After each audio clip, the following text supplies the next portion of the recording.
donc, j'ai retrouvé Charles Juliet cette année, puisqu'il a obtenu le Goncourt de la poésie Robert Sabatier, qui lui a été effectivement décerné en décembre et qui lui a été remis lors du premier déjeuner de l'Académie Goncourt le 7 janvier chez Drouot.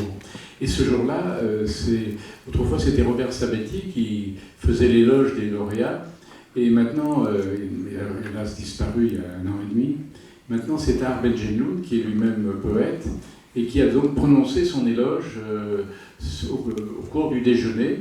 Alors il faut vous représenter le salon du Goncourt, il y a une table ovale, il y avait Edmond Chalroux qui présidait encore l'Académie Goncourt, et vous étiez à sa droite, je crois, hein, vous étiez à sa droite, et en face, à la table, il y avait Tahar Benjelloun qui s'est levé à un moment. Alors, Tahar Benjelloun, évidemment, il ne peut pas être là ce soir parce que je crois qu'il est au Maroc, et donc il s'est levé et il a prononcé ce discours que je vais donc vous relire à sa place en essayant de le faire le mieux possible. En vous lisant, il m'est arrivé de penser à quelqu'un d'impressionnant, d'intimidant. Vous l'évoquez souvent dans vos journaux, Samuel Beckett. En vous voyant là, vous me faites penser à Alberto Giacometti, à l'artiste, et aussi à certaines de ses statues.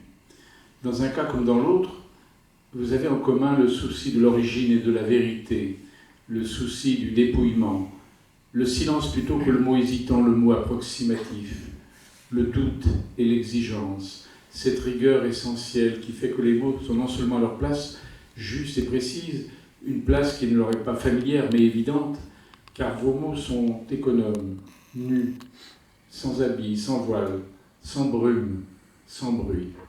Vous dites à un certain moment « Je me refuse à enjoliver ». Vous savez depuis toujours que l'essentiel est dans le peu, devant tenir en peu de mots, mais pas n'importe quel mot. Chez vous, pas de travaux d'approche, les ratures sont brutales. Le poème arrive lavé, nettoyé, prêt à dire. Il arrive après un long silence, car vous savez d'intuition, comme Paul Valéry, que chaque atome de silence est la chance d'un fruit mûr. C'est que vous venez d'une grande solitude, celle qui habite les poètes, les vrais, ceux qui n'ont pas besoin de s'auto-proclamer poètes. Cette solitude vous a poussé à transformer l'épreuve en chant, même s'il est douloureux ou cruel. Cruel pour soi, évidemment. C'est Jean Genet qui dit « On n'est pas artiste sans qu'un grand malheur s'en soit mêlé ».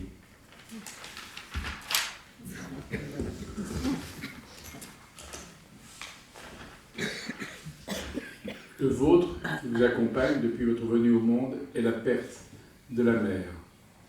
Depuis, vous êtes dans la quête intérieure, celle de la source, celle qui nomme l'origine et permet à l'être de se réconcilier avec lui-même. J'ai le sentiment, écrivez-vous, que je dis toujours la même chose. Il est sans cesse question de cette même aventure intérieure. Fin de citation. Ce qui fait penser au constat de René Char. Aucun oiseau n'a le cœur de chanter dans un buisson. Nommer, c'est détruire. Se connaître, c'est se nommer. Alors, cette quête restera inachevée ou impossible, parce qu'en poésie, jamais le vent n'achève de soulever les mots et leur poussière. Vous citez Bossuet. Il faut aller jusqu'à l'horreur quand on veut se connaître. Sur le chemin, vous avez accepté la douleur, la vôtre propre, puis la douleur du monde. Cette douleur passe par soi, s'affiche avec arrogance et impudeur sur la scène où se joue l'histoire. Citation, « Souvent, quand il avançait à tâtons dans sa nuit, il a douté, s'est révolté, a voulu remonter vers la vieille lumière. Vivre, c'est te hisser vers la lumière. Al-Halaj. C'est ce qui vous fait dire que tout ce que j'écris est tiré de ce que je vis. » Vous racontez dans votre journal comment, en 1998, vous vous êtes trouvé dans un colloque avec un titre qui est tout un programme. La poésie, ça rime à quoi? Vous n'étiez pas à l'aise et on vous comprend. Sommer le poète à s'expliquer relève de l'interrogatoire de police. Alors vous dites que vous n'avez pas d'approche théorique de la poésie. Il vous cite. Les poèmes, je ne les écris que parce qu'ils s'imposent à moi. Je ne fais qu'aider à ce qu'ils prennent forme, entrent en existence. Plus loin, vous ajoutez, le mot apporte un surcroît d'existence à ce qu'il désigne. Je reviens à Giacometti, à ces sculptures qui montent au ciel, parce que l'être qui est dedans a été fracturé. Il est passé par une agonie primitive. Vous utilisez cette expression quand vous parlez de votre naissance, suivie de la mort de votre mère.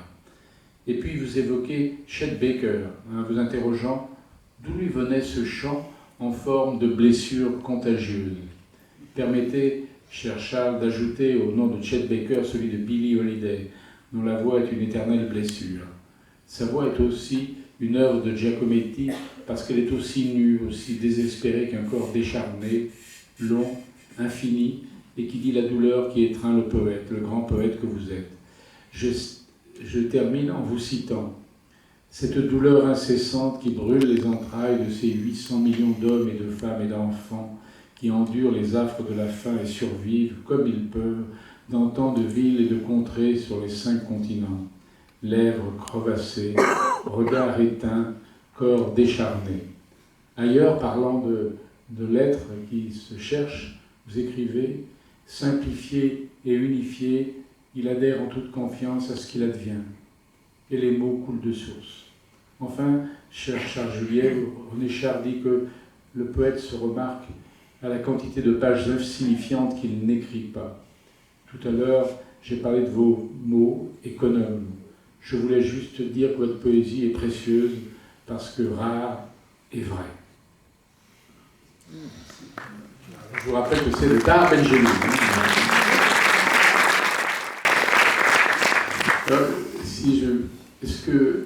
Qu'est-ce qui vous a le plus frappé, ému dans cet éloge qu'a fait de vous, de votre poésie, Tahar Ben Jelloun? Vous prenez le...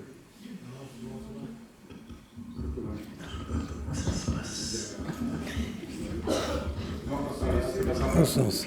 Comme ça. Oui, bien, ce sont des éloges un peu trop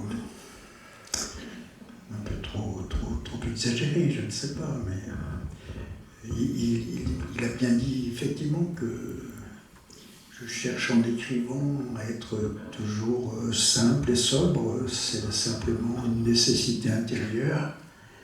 Et voilà, les choses se font comme cela, mais il n'y a aucun vouloir là derrière. Ça se fait ainsi. Quand il parle de vos mots nus, de votre économie des mots, de tout ça, vos poèmes, votre poème arrive lavé de tout, c'est vrai ou... Oui, bien sûr, parce que parfois, certains poèmes me sont littéralement dictés. Je les entends, et ils viennent comme ça. Comment ça se passe? Racontez. Eh bien, vous savez qu'il y a en nous une voix silencieuse qui ne cesse de parler. Et parfois, lorsque je marche dans les rues, ou surtout la nuit, lors de mes insomnies, eh bien, j'entends cette voix comme si vraiment elle parlait à haute voix finalement.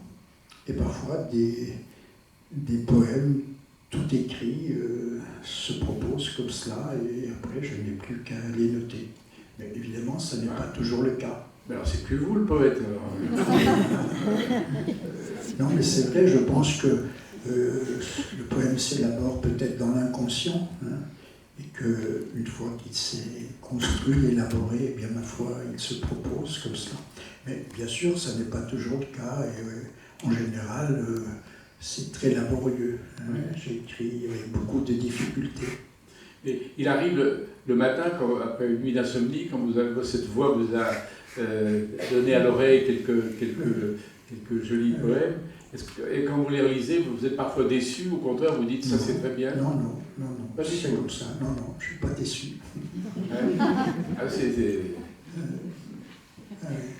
Alors il y a une chose parce que vous avez fait paraître le 7e volume de votre journal il y a quelques semaines, et j'en ai d'ailleurs rendu compte à cet éloge dans le journal du dimanche.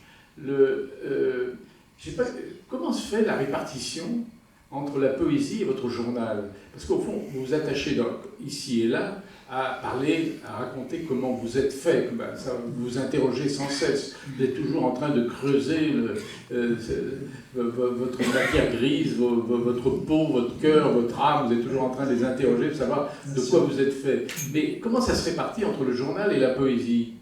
Je ne décide de rien, mais simplement il y a des moments où, au enfin des saisons un peu, pas des saisons, mais des longues périodes où je ne peux écrire que des poèmes. Et là, je ne peux plus écrire de la prose. Et quand j'écris de la prose, je ne peux pas écrire des poèmes. Ah bon? Oui. Parce que je pense que écrire des poèmes implique une certaine disposition intérieure qui est différente de ce qui se passe mais tout ça est toujours très bizarre parce que je sais qu'une fois, j'étais dans un café, je venais de recevoir une carte postale d'une inconnue qui venait d'Espagne et ça m'avait beaucoup frappé et instantanément j'ai écrit un poème et après ça a déclenché toute une série de poèmes. Tout ça, c'était tout à fait imprévisible. Ouais. Et c'est pour ça qu'il faut rester à la disposition de cette écriture qui va, qui vient, qui disparaît. Parfois, je reste des jours ou des semaines sans écrire parce que je n'en ai pas envie ou que simplement je n'ai rien à dire. Mais je ne force jamais rien. Forcez jamais votre voix. Vous n'essayez pas de... Non, il ne faut pas. Alors, il y a une chose qui m'a frappé dans votre journal, c'est le nombre de petites histoires que d'autres écrivains pourraient développer longuement, dans lesquelles vous racontez des vies très, très simples ou parfois très dramatiques de gens qui vous écrivent, qui se confient à vous, soit par oralement, soit vous envoient un message, vous envoient une lettre, etc. Et je me suis dit, mais comment vous suscitez tous ces témoignages, tous ces gens qui spontanément vous écrivent? Évidemment que ça n'est pas volontaire, mais je crois que les personnes qui ont lu mon journal ont l'impression en moi que je suis un ami, donc très facilement des confidences se font, se donnent, et voilà, enfin, ça se passe très simplement. Mais toutes ces personnes vous prennent pour un confesseur, quasiment. Un confesseur. Ah, un peu, hein. Mais c'est vrai que d'emblée, il y a un contact très fort et assez intime, finalement. Oui, mais parfois ce sont des gens que vous ne connaissez pas, Non, et que vous ne connaîtrez jamais. Non, Oui. Et ça ne vous donne pas envie de les connaître, parfois? Bien si, bien sûr, mais il y a aussi une question de disponibilité. Est-ce que vous ne risquez pas d'être déçu ensuite, de connaître quelqu'un qui vous a envoyé un très beau texte et vous raconte une très belle histoire, et d'être déçu ensuite parce que vous aurez... Le contact ne sera pas à la hauteur de l'écriture? Non, je ne crois pas, parce que ce sont des personnes de qualité, ouais, et qui ont des choses à dire, et qui souvent d'ailleurs ont eu une enfance un peu compliquée, ouais, puisque tout part de l'enfance. Quelle est la dernière chose que vous avez écrite avant de venir ici, ou hier? Eh bien,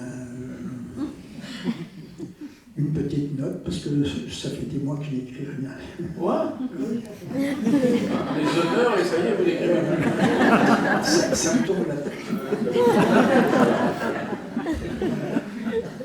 Non, j'essayais de dire dans une note, mais je n'ai pas oublié que oui, ce besoin de vérité que j'avais, c'est aussi...